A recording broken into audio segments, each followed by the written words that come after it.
Obama became president in 2009 and he was president till 2016.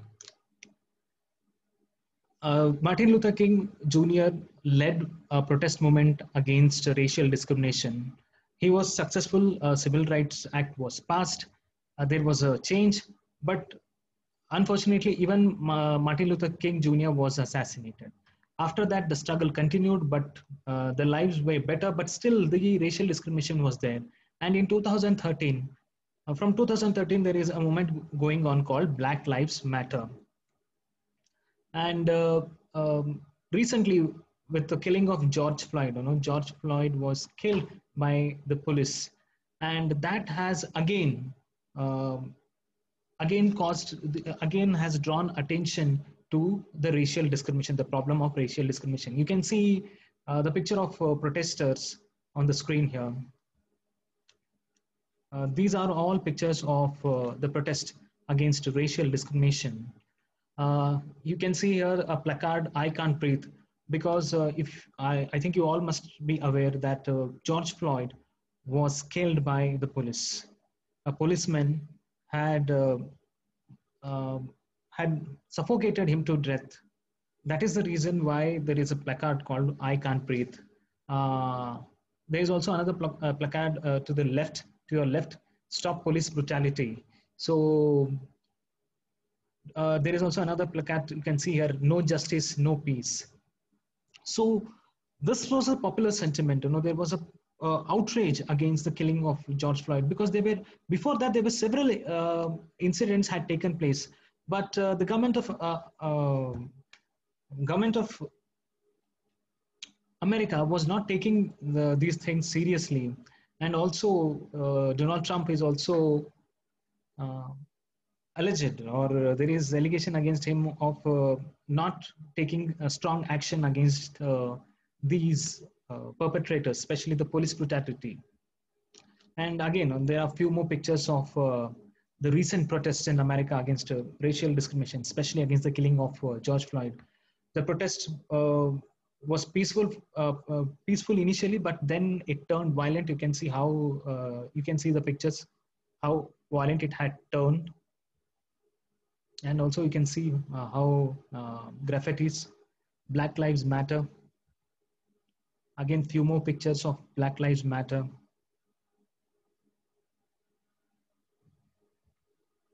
And this is a picture of civil rights movement, which was which took place in 1960s. And these are the pictures of apartheid South Africa. South Africa was a British colony. It was mainly South Africa was mainly consisted of African people, black people, but it was ruled by white minority. Blacks were in majority, white were minority, but still the power of governance, the power of government, the government was run by the white minority, and they had placed in a system which was very discriminatory. People were treated worse than the dogs. You can see the placard even on the beach. There was an area which was restricted only to for white people. The best part was reserved for white people, and blacks were not allowed. You can see the picture on your left, white area. So that means it is only whites are allowed in this area. And in the next picture, caution, beware of the natives. Natives are the people who originally are from that country. The white people had come from outside, but still they were ruling and they were perpetrating such atrocities on the people of South Africa. And also again here in the picture down on your right, you can see there are two staircases, the two steps. One set of steps are only meant for non-Europeans, other for Europeans. That is, one is for black people, one is for white people. And again, on the left side, yellow board, you can see for use by white persons. These public premises and the amenities thereof have been reserved for exclusive use of white persons. Now, see to what level the discrimination is. Ultimately, we all are human beings.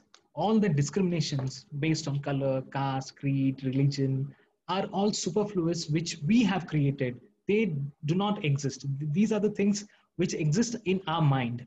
So we have to change our mindset. And this is an example. South Africa is a were worst hit by this discrimination. Fortunately, in 1993, it was around 1993-94, South Africa was liberated from the minority rule. The apartheid movement stopped. The apartheid stopped, and Nelson Mandela became the president of Africa.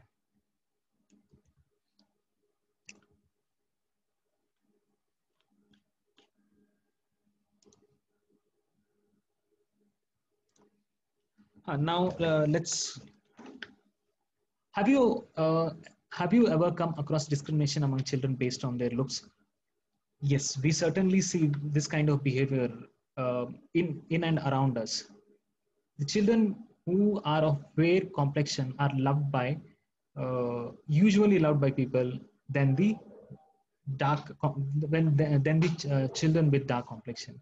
Now this is inhuman. This is not correct. This is unjust. So we do come across such kind of things. We have to get rid of such things from our mind. When did the idea that white is beautiful and black is ugly develop in India? Now, this is very difficult to tell when it exactly began, but the truth is this exists. And how do you connect to your siblings? Now, these are the three questions, which we need to answer.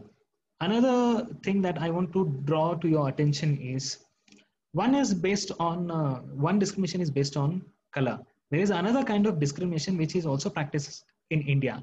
That is racial discrimination, especially the racial discrimination against Northeast people.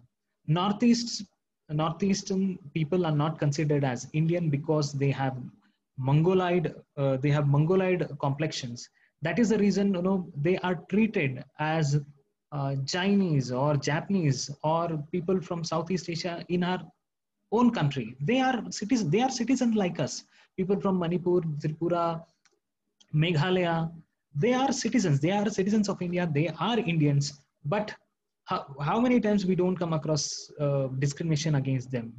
In fact, they are also called names, which I don't want to use in this video because also all kind of bad things are told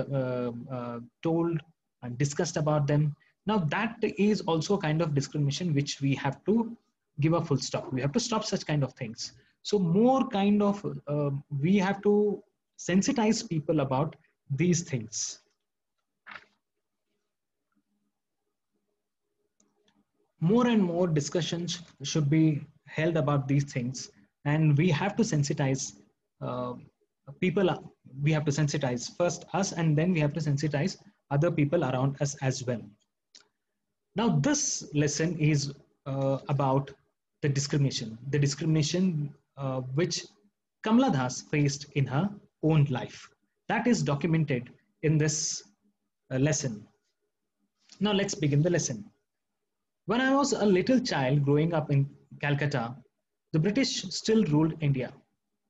But in good society, they behaved like our equals. It was normal for a British family to have one or two close friends among Indians with whom they were on visiting terms. Now, in the first paragraph, we get to know the setting of the lesson. Now, the author, that is Kamala Das, she is discussing about her childhood, about her growing days in Calcutta. Kamala Das spent most of her childhood in Calcutta, and at that point of time, Britishers still ruled India. But in good society, they behaved like our equals. It was normal for a British family to have one or two close friends among the Indians with whom they were on visiting terms. So that was a time when Britishers ruled. Kamala Das was staying in Calcutta, and it was practiced among the Britishers the British people who stayed in India, they treated as if they were normal in a good society. Usually, there was a lot of discrimination. They did not mingle with the Indian people. Only in a certain pockets they mingled with Indians, and it was normal for Britishers to have one British family to have one or two close friends with whom they had good relations. They used to visit their family, and one such kind of relation, Kamala Das family had with this British family. My father's superior at that time was a balding, red-faced gentleman named Ross, who called my father my good friend Naya whenever he came to a house, thrilling all us to our very bones. In this paragraph, we get the description of his father's superior, and his physical attributes are described. He was balding, and his face was red, and his name was Ross. And he used to call the father of Kamala Das as my good friend Nair. And whenever they used to visit house, his father was called as my good friend Nair by Mr. Ross. And the very visit of Ross thrilled all of the all of the all of them in the house. They were thrilled, thrilling all of us to our very bones. That means to our very bones means to an extreme degree. They were so thrilled during the visit of Ross and their family to the family of Kamala Das.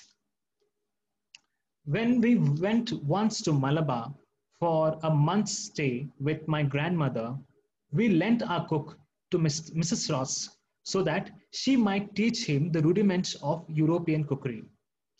With every vacation that we took, our cook advanced more and more in the culinary arts until our eating habits had to be altered to suit this sophistication. As I've already discussed, Kamala Das' mother tongue is Malayalam, and uh, she belonged to the state of Kerala. But back then there was no Kerala; it was called as Malabar. So when we went once to Malabar for a month's stay with my grandmother, we lent our cook to Mrs. Ross so that she might teach him the rudiments of European cookery. So when Kamala Das family went to Malabar, that is Kerala, they actually left their cook with Mrs. Ross with the intention so that their cook can learn the food items of European food items. Obviously, that was eaten by the family of Ross. With every vacation that we took, our cook advanced more and more in the culinary arts until our food habits had to be altered to suit this sophistication. So they left their cook with the family, with Mrs. Ross, every time they went to vacation to Malabar. So with every vacation, the food items prepared by the cook achieved a sophistication. It reached to a level that they had to change their eating habits to suit the sophistication of the cook.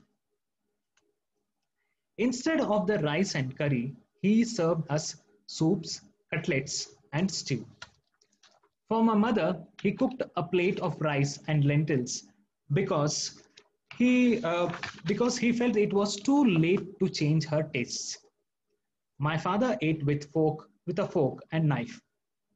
The children, my elder brother and I, eating early and unsupervised, ate Western meals with our little brown fingers, licking our hands, enjoying all that was served on our plates, while the cook stood by, frowning. He thought us savages. Because the cook was spending quite a time with the family of Ross during the vacation of Kamala Das family, he had achieved a sophistication. He had acquired the manners and the cooking style of uh, the Ross or the European style. Instead of rice and curry, he served us soup, cutlets, and a stew. So you can clearly see rice and curry is the staple food of Indians, especially South Indians. Whereas soup, cutlets, and a stew. Stew means it's a food made of boiled meat. So soups, cutlets, and stew are not Indian foods. They are European foods. Now this cook started preparing European food to the Indian family, that is Kamala Das family. For my mother, he cooked a plate of rice and lentils because he felt it was too late to change her tastes. But when he prepared food for Kamala Das